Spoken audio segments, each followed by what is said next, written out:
Larry Gadon, may hamon kay Inday Sara Duterte, mga kababayan. Ayan o, 19 ng Abril 2025. Oh, sabi niya dito, walang notes.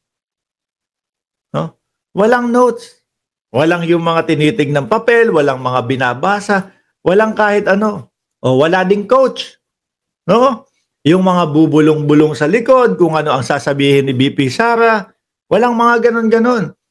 Gadon versus Sara lang. No? Live sa telebisyon, yan po ang hamon ni Attorney Larry Gadon, mga kababayan, kay Inday Sara Duterte. Ano po ba ito?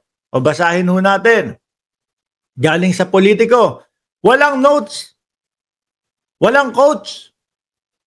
Larry Gadon challenges Sara Duterte to live TV discussion on issue. Panigurado akong pag-uusapan itong mga ito.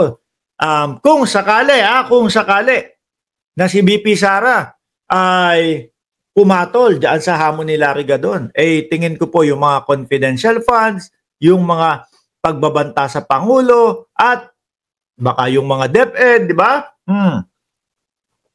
Yung mga, yun po, yung mga issue na hindi sinasagot ng Office of the Vice President.